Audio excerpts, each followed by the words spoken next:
എല്ലാവർക്കും പുതിയൊരു വീഡിയോയിലേക്ക് സ്വാഗതം. അപ്പം നമ്മുടെ ചാനലിൽ ആ തുടക്കത്തിൽ ഈ സ്വാഗതം പറയണതിന് മുമ്പായിട്ട് ഞാൻ കരുതി അന്ന് സ്വല്പം മ്യൂസിക് ഇട്ട് തുടങ്ങാമെന്ന് കരുതി. പക്ഷേ ഇതിൽ മ്യൂസിക് വരണില്ല. ഞാൻ ഇങ്ങനെ ഡൗൺലോഡായി കറങ്ങിക്കൊണ്ടിരിക്കണം. അപ്പോൾ ഞാൻ വെച്ചാൽ വേണ്ട, നേരം കളയണ്ട, സ്വാഗതം പറഞ്ഞ് തന്നെ തുടങ്ങാമെന്ന് കരുതി. അപ്പം നമ്മുടെ ചാനലിലേക്ക് എല്ലാവർക്കും ഹാർദവമായ സ്വാഗതം. നമ്മുടെ വീഡിയോസൊക്കെ ആദ്യമായി കാണുന്നവരൊക്കെ ഉണ്ടെങ്കിൽ നമ്മുടെ ചാനലൊന്ന് സബ്സ്ക്രൈബ് ചെയ്യുക. പിന്നെ ഇതെന്താണ്, അടുത്തുള്ള ഓൾ എന്ന ഓപ്ഷൻ ഒന്ന് ഓൺ ചെയ്തൊക്കെ വെച്ചേക്കാം. അപ്പോൾ ഇന്ന് നമ്മൾ രാവിലെ തന്നെ ദോശക്കുള്ള കറിയാണ് ടീ ഉണ്ടാക്കണം. സാമ്പാറല്ല, നമ്മൾ എന്തിട്ടാണ് തക്കാളി, വീട്ടിലുണ്ടായ മുരിങ്ങാക്കോൽ, തമിഴ്നാട്ടിലുണ്ടായ തക്കാളി, പിന്നെ തക്കാളിയുടെ ഒപ്പം തന്നെ ഇത്തിരി നമ്മുടെ സവാള ഇടും കേട്ടോ. അപ്പോൾ ഇതൊക്കെ കൂട്ടി ഒരു തേങ്ങ അരച്ചൊരു ചാറാക്കാമെന്ന് കരുതിയത്. കാരണം ചേട്ടൻ രാവിലെ വെളുപ്പിന് ജോലിക്ക് പോയതുകൊണ്ടിട്ട് അങ്ങനെ വലിയ കറി വേണമെന്നില്ല. അപ്പോൾ ദോശയ്ക്ക് ചേട്ടനുണ്ടെങ്കിൽ സാമ്പാറൊക്കെ വേണ്ടത്. അപ്പോൾ ഞാൻ കരുതി അന്ന് ഈ കറി വെച്ച് അഡ്ജസ്റ്റ് ചെയ്യാം. നമുക്കങ്ങനെ എന്താണ് വലിയ ഭാവമൊന്നുമില്ല. ഇത് എന്ത് കറിയാണെങ്കിലും കൂട്ടിക്കോളൂ കേട്ടോ. ദോശയുടെ ഒപ്പം എന്ത് കറിയാണെങ്കിലും ഒരു അച്ചിങ്ങ മെഴുക്കുവരട്ടി ആണെങ്കിൽ പോലും ഞാൻ കൂട്ടും. അപ്പോൾ ഇത് മുരിങ്ങാക്കോൽ, തക്കാളി ചാറുണ്ടാക്കണം. അപ്പോൾ ഇതാവുമ്പോൾ ഉച്ചക്കലത്തേക്ക് ഒരു കറിയാവും. രാവിലത്തേക്ക് മാത്രമല്ല, നമുക്ക് ഉച്ചക്കലത്തേക്കും കൂടി ഒരു കറിയാക്കാമെന്ന് കരുതിയിട്ടാണ് ഞാൻ ഇങ്ങനെ ആക്കി വെച്ചത്.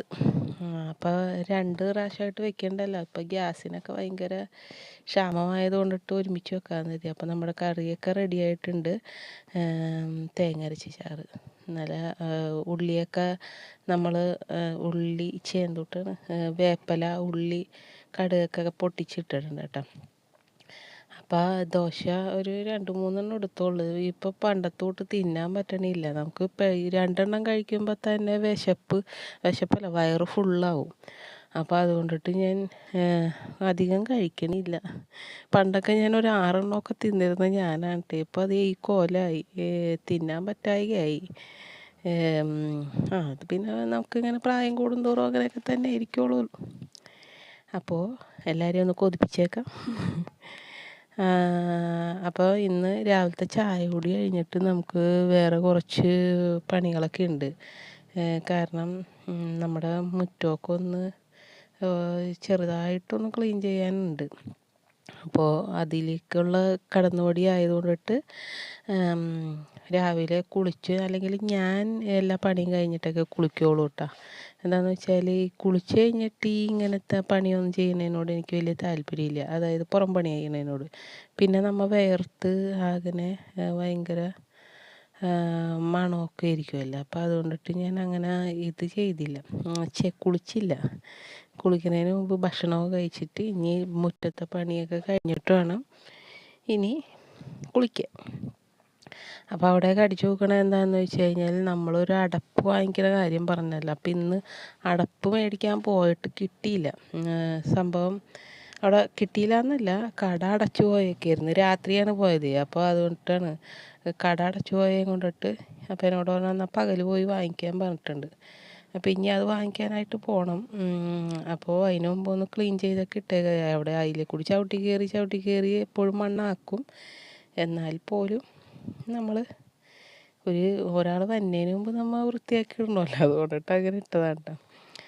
അപ്പോൾ ഇതൊക്കെ കഴിഞ്ഞിട്ട് നമ്മുടെ മുറ്റത്ത് കുറച്ച് മണ്ണൊക്കെ ഒന്ന് നീക്കം ചെയ്യാനുണ്ടായിരുന്നു. അപ്പോൾ അതിലോട്ടാണ് പിന്നെ അടുത്ത പടിയായിട്ട് ഞാൻ പോയത്. എൻ്റെ പൊന്നെ, സംസാരിച്ച് ഒറ്റ സംസാരിച്ച് ശ്വാസം കിട്ടണില്ല. അപ്പോൾ നമ്മുടെ ഈ പത്രങ്ങളിലൊക്കെ കുറേ വാർത്തകളൊക്കെ കാണാനുണ്ടല്ലോ. ഇപ്പോൾ എല്ലാ വീട്ടിൽ നിന്നും പാമ്പിനെ പിടിക്കലായതുകൊണ്ടിട്ട് ഞാൻ കരുതി ഇങ്ങനെ നമ്മുടെ മുറ്റത്ത് കുറച്ച് മണലില്ലല്ലോ, അതിന് എംസാൻഡ് കിടപ്പുണ്ട്. അപ്പോൾ അത് ആ ചാക്ക് ഒരു ഭംഗിയായിട്ട് ഇങ്ങനെ കിടക്കുകയാണ് നമ്മുടെ മുറ്റത്തെ. അപ്പോൾ അതിൻ്റെ ഉള്ളിൽ ഇന്നലെ ഞാൻ ആ പൈപ്പിൽ നിന്ന് വെള്ളം എടുക്കാൻ പോയപ്പോൾ അതിൻ്റെ ഉള്ളിൽ ഒരു തവള പോത്താച്ചി പോലത്തെ ഒരു തവള കേട്ടോ. അപ്പോൾ അത് കയറിപ്പോണ ഞാൻ കണ്ടായിരുന്നു. അപ്പോൾ ഈ തവള ഇരിക്കുന്നിടത്ത് നമ്മുടെ പാമ്പേഷ് വരും. അതുകൊണ്ട് ഞാനപ്പോൾ വിചാരിച്ച് അത് വേണ്ട, അവിടെ നിന്ന് ആ സാധനം അങ്ങോട്ട് നീക്കി കഴിഞ്ഞാൽ രണ്ടുപേരും വരണ്ട, നമ്മുടെ വീട്ടിലോട്ട് രണ്ടുപേരും വരണ്ട. അപ്പോൾ അതുകൊണ്ടിട്ട് ഞാൻ അങ്ങനെ അതൊക്കെ എടുത്തൊന്ന് മാറ്റി. അപ്പോൾ ഈ സാധനം ദ്രവിച്ച് ഈ ചാക്ക അവിടെ കിടന്നേ, ചാക്കല്ല അതിനെ പറയണ ടർപ്പായ എന്തോ പായ, അത് ദ്രവിച്ച് അങ്ങനെ വശക്കേടായി കിടക്കുകയായിരുന്നു. അതൊരു മല്ലപ്പണി തന്നെയായിരുന്നു കേട്ടോ. പിന്നെ അവിടെ നിന്ന് മണ്ണ് കൊണ്ടുപോയി കിണറിൻ്റെ വശത്തോട്ട് മാറ്റിയിട്ട്, എന്നിട്ട് ഈ ഇതിൽ നിന്ന് നല്ല കവർ നോക്കിയിട്ട് ഞാനത് നല്ല ഭദ്രമായിട്ട് പൊതിച്ച് വെച്ചിട്ടാണ്. അപ്പോൾ ഇവിടെ നമ്മുടെ വാട്ടർ കണക്ഷനിൽ എപ്പോഴും ഒന്നരാടം വെള്ളം വരുള്ളൂ. അത് അപ്പോൾ ചിലപ്പോൾ തോന്നണ സമയത്തൊക്കെ ആയിരിക്കുമല്ലോ വന്നെ. അപ്പോൾ ചിലപ്പോൾ രാത്രിയൊക്കെ ആണെങ്കിൽ ഞാൻ ഈ രാത്രി വെള്ളം എടുക്കുമ്പോൾ അതിൽ കൂടി നടന്നു പോകുമ്പോൾ വല്ലതുമൊക്കെ മേത്തോട്ട് പിടച്ച് വെച്ച് കയറിയാലോ, അതുകൊണ്ട് പേടിച്ചിട്ടാണ്. അപ്പം ഞാൻ കുറേ ദിവസമായി ഇങ്ങനെ പറയണത് അത് മാറ്റണം എന്ന് പറഞ്ഞപ്പോൾ ആർക്കും ഒരു കുഴപ്പമൊന്നുമില്ല, ആരും മൈൻഡ് ചെയ്യണില്ല എന്നെ. അപ്പം ഞാൻ കരുതിയാന്ന് ഞാൻ തന്നെ ആയിക്കോട്ടെ. അപ്പോൾ ഞാൻ ഒരു ദിവസം രാത്രി ഇതേപോലെ തവളേനെ കണ്ടപ്പോൾ ഞാൻ ചേട്ടനോട് പറഞ്ഞതാണ്. അപ്പോൾ എന്നെ കളിയാക്കണേന്ന്. എന്നാൽ വാ നമുക്ക് ഇപ്പം തന്നെ, രാത്രി 11 മണിയായപ്പോൾ ഞാൻ ഇപ്പം തന്നെ നമുക്ക് ചാക്കൊക്കെ എടുത്തുകൂടെ, നമുക്ക് ഇപ്പം തന്നെ ഒറ്റ. അപ്പം അതെന്നെ കളിയാക്കിയതാണെന്ന് മനസ്സിലായതുകൊണ്ട് ഞാൻ വെച്ച് അത് വേണ്ട, ഞാൻ തന്നെ ചെയ്യാമെന്ന് കരുതി. ഒന്നാമത്തെ നേരെ ചേട്ടൻ വരുമ്പോൾ വൈകുമല്ലോ, അതുകൊണ്ടിട്ടാണ്. അപ്പോൾ പുള്ളിക്കാരനും പിന്നെ മടിയാവണത് അതാണ്. പിന്നെ എനിക്ക് പിന്നെ വലിയ പണിയില്ലാത്തത് കൊണ്ടിട്ട് ഞാൻ കരുതി എന്നാൽ ഞാൻ തന്നെ ചെയ്യാം. നമ്മുടെ കൊളസ്ട്രോളൊക്കെ ഉണ്ടെങ്കിൽ ഒന്ന് പൊയ്ക്കോട്ടെ, വേർത്ത് കൊളസ്ട്രോളൊക്കെ ഒന്ന് പോട്ടെ. അപ്പം ഞാൻ കരുതി അങ്ങനെ ചെയ്യാമെന്ന് കരുതി. അപ്പോൾ ഈ ചാക്കൊക്കെ എടുത്തുകൊണ്ട് വന്നെങ്കിലും ചാക്കിൽ കൊണ്ടുപോകാനായിട്ട് എനിക്ക് പറ്റണ്ടായിരുന്നില്ല കേട്ടോ. ഞാൻ അവിടെ നിറച്ച് വെച്ചോളൂ. അത് കഴിഞ്ഞിട്ട് പിന്നെ ഇവിടെ ഒരു ചട്ടി ഉണ്ടായി, നമ്മൾ ചട്ടിയിലാണത് എടുത്തുകൊണ്ട് പോയി ഇട്ടത്. അപ്പോൾ അവിടെ എങ്ങാനും ഇടാൻ സ്ഥലം ഉണ്ടാകുന്ന നോക്കിയതാണ്, പക്ഷെ അവിടെയൊന്നും സ്ഥലമില്ല. അങ്ങനെ അതൊക്കെ കഴിഞ്ഞിട്ട് നമ്മുടെ കണിക്കൊന്നയുടെ കാര്യം പറയുകയാണെങ്കിൽ, കണിക്കൊന്ന പൂവ് അധികം ഉണ്ടാവില്ലെങ്കിലും ഇല നന്നായിട്ടുണ്ട്. അപ്പോൾ ഈ ഇതിൻ്റെ വേരിന്ന് തുടങ്ങി ഇങ്ങനെ പൊട്ടി മുളച്ച് ഇങ്ങനെ ഭയങ്കര വലിയ ആചാനബാഹുവായി കമ്പായി മാറി. അപ്പം ഇത് മുറിച്ച് ആദ്യം കളയാതിരുന്നതെന്ന് പറഞ്ഞാൽ കൊടും ചൂടായത് കൊണ്ടിട്ട് കാറ്റ് കിട്ടുമല്ലോ, ഈ മരങ്ങളുടെ ഇലകളൊക്കെ ഉണ്ടെങ്കിൽ കാറ്റ് വീശുമ്പോൾ ആ കാറ്റ് കിട്ടുമല്ലോ എന്ന് കരുതി അങ്ങനെ നിർത്തിയതാണ്. അപ്പോൾ ഇനിയിപ്പോൾ മഴ തുടങ്ങണുണ്ട്. അപ്പോൾ ഞാൻ കരുതി അത് ശരിയാവില്ല, ഇനി അവിടെ നിർത്തി കഴിഞ്ഞാലും നമുക്ക് തന്നെ ബുദ്ധിമുട്ടാണ്. പിന്നെ വണ്ടിയൊക്കെ എടുക്കുമ്പോഴും ബുദ്ധിമുട്ട്. പിന്നെ എന്താണ് അവിടെ ഇങ്ങനെ കാട് പിടിച്ച പോലത്തെ ഒരു എന്തോ പോലെ കിടക്കണം. അപ്പോൾ പിന്നെ ഞാൻ കരുതി എന്നാൽ കൊമ്പൊക്കെ വെട്ടിക്കളയാന്ന് വെച്ച് വെട്ടാനെടുത്ത വാക്കത്തിക്കാണെങ്കിൽ എൻ്റെ പൊന്നേ, എന്തോരം ഞാൻ വെട്ടിയിട്ടാണ്, ഒരു മൂർച്ചയില്ല. മനുഷ്യനെ ബുദ്ധിമുട്ടിക്കാനായിട്ട് എന്ന് പറഞ്ഞിട്ടോ ആ ഭാഗത്ത് വെച്ച് മുറിച്ചിട്ട് കിട്ടണ്ടേ. പിന്നെ ഞാൻ ഒടിച്ച് ഞെരിച്ചൊക്കെയാണ് എടുത്തത് കേട്ടോ. അതിൻ്റെ ഇടയ്ക്കാണെങ്കിൽ അതിൽ നല്ല പുളിയുറുമ്പ് അടച്ച് വെച്ച് കയറി കഴിഞ്ഞാൽ ഭയങ്കര ബുദ്ധിമുട്ടല്ലേ. അത് ഇങ്ങനെ എവിടെയൊക്കെ കയറണത് അറിയില്ല, എവിടെയെങ്കിലും നിന്ന് കടിക്കുമ്പോഴാണ് നമ്മളറിയുള്ളൂ.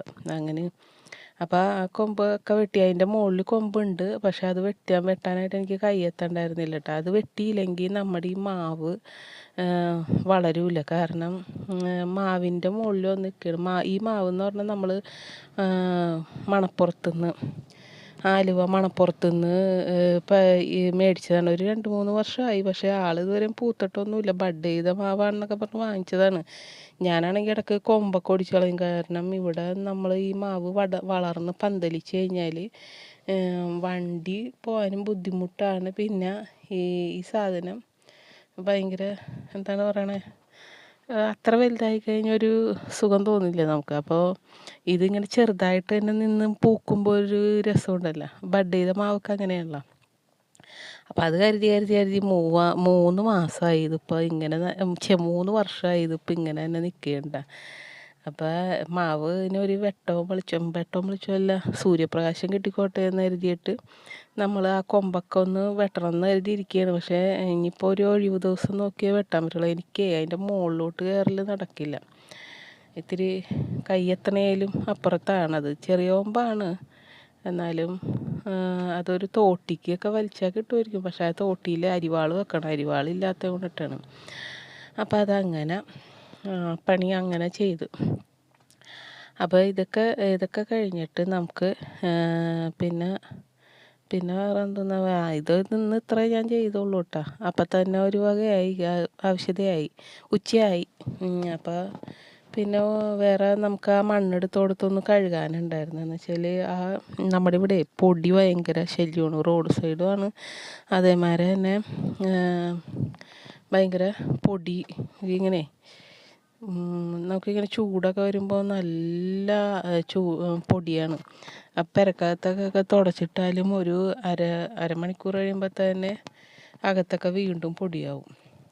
അപ്പം അതിൻ്റെ കരിയിലയൊക്കെ കുറച്ച് വീണ് കിടക്കണ്ടായിരുന്നു കേട്ടോ. ആ കരിയിലയൊക്കെ ഞാൻ അവിടെ തന്നെ കൂട്ടി. പക്ഷെ അത് വൈകുന്നേരം ആയപ്പോൾ അമ്മ അത് അടിച്ച് കൊണ്ടുപോയി കത്തിച്ചിട്ട. അമ്മ ഇപ്പം ഇങ്ങനെ ചൂലും കൊണ്ടൊക്കെ അടിക്കുകയൊക്കെ ചെയ്യും. എന്ന് വെച്ചാൽ പുള്ളിക്കാരിക്ക് കൊളസ്ട്രോൾ ഉള്ളത് കൊണ്ടിട്ട് വെറുതെ ഇരുന്ന് കഴിഞ്ഞാൽ ഇങ്ങനെ കൊളസ്ട്രോൾ കൂടുമല്ലോ. അപ്പോൾ അതുകൊണ്ടിട്ട് ഇങ്ങനെ മുറ്റമൊക്കെ അടിക്കും. അപ്പോൾ ആ മുറ്റം എന്ന് പറഞ്ഞാൽ നിന്ന് ഇങ്ങനെ വരഞ്ഞു കൊണ്ടുപോയി. അപ്പോൾ അത് ചെയ്തതിൻ്റെ കൂട്ടത്തിൽ ഞാൻ ഈ കൂട്ടിയിട്ടതൊക്കെ കൊണ്ടുപോയി കൊണ്ടുപോയി അവിടെ ഇട്ട് തീയിട്ട് കത്തിച്ച് കളഞ്ഞു. അപ്പോൾ പിന്നെ എനിക്ക് ആ പണി ഒഴിവായി. പിന്നെ ഇനിയിപ്പോൾ ഇതാണ് നമ്മുടെ ഫൈനൽ ലുക്ക്. നമ്മുടെ മണ്ണെടുത്ത സ്ഥലത്തെ ഫൈനൽ ലുക്ക് ഇതാണ് കേട്ടോ. കുറേ സ്ഥലം ബാക്കിയുള്ള പോലെ തോന്നണം കേട്ടോ. എന്താണെന്ന് വെച്ചാൽ ആ ചാക്ക് കിടന്നപ്പോൾ ഒന്ന് നിന്ന് തിരിയാൻ സ്ഥലമില്ലാത്ത പോലെയായിരുന്നു. പക്ഷെ അതൊക്കെ മാറ്റി കഴിഞ്ഞപ്പോൾ കുറേ സ്ഥലമുള്ള പോലെ. അപ്പോൾ ഇതൊക്കെ ഞാൻ പണി കഴിഞ്ഞ് നോക്കിയപ്പോഴാണ് അതിൽ വെള്ളം വന്നിട്ടുണ്ട്. എന്നാൽ പിന്നെ ആ വെള്ളം വെച്ച് തന്നെ നമുക്ക് അവിടെ കഴുകാമെന്ന് കരുതി. ഇതിൽ ഒന്നരാടമൊക്കെ വെള്ളം വരുള്ളൂ. അതായത് ഇന്നിപ്പോൾ ഉച്ചയ്ക്ക് വരികയാണെങ്കിൽ നാളെ രാവിലെ നിൽക്കും. പിന്നെ അന്നത്തെ ദിവസം ഉണ്ടാവില്ല. പിന്നെ പിറ്റേ ദിവസം ഉച്ചയ്ക്ക് വരും. അങ്ങനെയാണ് കേട്ടോ ഇവിടെ. ഒന്നരാടമാണ് വെള്ളം വന്നത്. കണ്ട ആ പൊടിയൊക്കെ അവിടെ തന്നെ കിടക്കണ്ടായിരുന്നു. അപ്പോൾ അതൊക്കെ കഴുകി അങ്ങനെ പൊട്ടിപ്പൊളിഞ്ഞൊക്കെ കിടക്കുകയാണ് കേട്ടോ. ഇത് പഴയ വീടിൻ്റെ വരാന്തയായിരുന്നു. പഴയ വീടുമ്മ ഓടിട്ട വീടുമ്മ വാർത്തതാണ് കേട്ടോ. അപ്പോൾ അതുകൊണ്ട് നമുക്കിതുമ്മ ഒന്നും ചെയ്യാൻ പറ്റില്ല. ഈ വീടുമ്മ പ്രത്യേകിച്ച് ഇനിയൊന്നും വർക്കൊന്നും ചെയ്യാൻ പറ്റൂല. ഇനി പൊളിച്ച് കളഞ്ഞിട്ട് വേണം ഒരു അടിപൊളി വീടൊക്കെ പണിയാൻ. അപ്പോൾ അങ്ങനെയൊക്കെ എന്നാലേ നമുക്ക് ഇനി 2 നിലയാണെങ്കിലൊക്കെ പണിയാൻ പറ്റുള്ളൂ. 2 നിലയൊന്നും തൽക്കാലം ഇപ്പോൾ പണിയണില്ല, എന്നാൽ പോലും ഞാൻ പറയണതാണ്. അപ്പോൾ ഇതുമ്മ കൂടി ഒന്നും ഇനി ചെയ്യാൻ പറ്റൂല. അതാണ് ആ തറയൊക്കെ അങ്ങനെ തന്നെ കിടക്കണം. നമ്മളപ്പോൾ ഇതുമ്മ പൈസ ചിലവാക്കി കഴിഞ്ഞ് കഴിഞ്ഞാൽ നമ്മുടെ ആ പൈസ പോകുന്നല്ലാതെ വേറെ ഒരു ഫലമൊന്നും ഉണ്ടാവില്ല. അതുകൊണ്ട് നമ്മൾ അങ്ങനെ തന്നെ ഇട്ടേക്കാണ്. നമുക്കിപ്പോൾ പിന്നീടും ഉപയോഗിക്കാൻ പറ്റുമെന്ന് ഉറപ്പുള്ളൊരു വീടൊക്കെ ആണെങ്കിൽ നമുക്കതുമ്പോൾ പൈസ ചിലവാക്കി ചെയ്യാൻ പറ്റും. അപ്പം അതിൻ്റെ ഇടയ്ക്കൊക്കെ കുറേ ഈ തുളസിയുടെ വിത്തൊക്കെ വീണിട്ടേ ആ മതിലിൻ്റെ ഇടയിൽ കൂടിയൊക്കെ വിടവിൽ കൂടിയൊക്കെ തുളസിയൊക്കെ മുളച്ചൊക്കെ ഉണ്ടായി. അപ്പോൾ അതൊക്കെ പറിച്ച് കളഞ്ഞു. അപ്പോൾ ഇതൊക്കെ കഴിഞ്ഞ് കുളിയൊക്കെ കഴിഞ്ഞിട്ട് എൻ്റെ ദൈവമേ ഉച്ചയായപ്പോഴേക്കും കുളിച്ച് മുടിയൊക്കെ പോയി ഇങ്ങനെ പോയതല്ല കേട്ടോ, ഞാൻ വെട്ടിക്കളഞ്ഞതാണ്. കാരണം എനിക്ക് ഈ ചൂട് വരുമ്പോൾ മുടി വളർത്തി കഴിഞ്ഞ് കഴിഞ്ഞാൽ ഭയങ്കര തലവേദനയൊക്കെ എടുക്കുക, ഏതുതരം നീരിറക്കമൊക്കെ ആയതുകൊണ്ട് നമ്മൾ വെട്ടിക്കളഞ്ഞു. അപ്പോൾ ഇതൊക്കെ കഴിഞ്ഞ് ചോറ് അതിന് ആ തക്കാളിച്ചാറിൻ്റെ ഒപ്പം ഒരു മുട്ട പൊരിച്ചിട്ടുണ്ടായിരുന്നു. പിന്നെ ഒരു അച്ചാർ നമ്മുടെ ഇവിടെ വാർഷികത്തിന് പോയപ്പോൾ അവിടെ നിന്ന് ഒരു ഇച്ചിരി കൊണ്ടുവന്നതാണ് കേട്ടോ. ബാക്കി കുറേ ഭക്ഷണമൊക്കെ ഉണ്ടായി. അപ്പം ഞാനപ്പോൾ അച്ചാർ മാത്രം എടുത്തുകൊണ്ട് വന്നതാണ്. എനിക്ക് അച്ചാർ മാത്രം ഭയങ്കര ഇഷ്ടമാണ്. അത് പിന്നെ വെച്ചിരുന്ന് കഴിക്കാമല്ലോ. അപ്പോൾ അങ്ങനെ കൊണ്ടുവന്ന അച്ചാറും ഉണ്ട്, ഇതുകൊണ്ട് 3 കറിയായിട്ട് ഇങ്ങനെ കൂട്ടി ചോറ് തിന്ന്. പിന്നെ അത് കഴിഞ്ഞിട്ട് എന്താണ്, അപ്പോൾ അത് കഴിഞ്ഞിട്ട് ഇന്ന് വൈകുന്നേരം ഒന്ന് കടയിലൊക്കെ പോകണം. കുറേ സാധനങ്ങളൊക്കെ തീർന്നിരിക്കുകയാണ്. അപ്പം നമ്മൾ വൈകുന്നേരം ചേട്ടൻ വന്നു കഴിഞ്ഞിട്ട് നമ്മളൊന്ന് കടയിൽ പോയി. മുടിയില്ലാത്തൊരു സൗമ്യമാണ്. അപ്പം രാത്രിയായിട്ടാണ്, ഏകദേശം മഴക്കോളൊക്കെ ഉണ്ടായിരുന്നു, അപ്പോഴാണ് പോയത്. അപ്പം നമ്മുടെ വീഡിയോ ഒന്നും ഇത്രേ ഉള്ളൂ, വളരെ ചെറിയൊരു വീഡിയോ ആണ്. അപ്പോൾ നമ്മുടെ ചാനലൊക്കെ ആദ്യമായി കാണുന്നവരൊക്കെ ഉണ്ടെങ്കിൽ നമ്മുടെ ചാനലൊന്ന് സബ്സ്ക്രൈബ് ചെയ്ത് സഹായിക്കണം. പിന്നെ എന്താണ്, അപ്പം എല്ലാവർക്കും വലിയൊരു ഗുഡ് നൈറ്റ് പറയട്ടെ. പിന്നെ എല്ലാവർക്കും വേറെ ഒന്നും പറയാനില്ല. ഇപ്പം തന്നെ പറഞ്ഞു ഇച്ചിരി ഓവറായിപ്പോയി. എന്നാൽ ശരി, എന്നാൽ ടാറ്റ.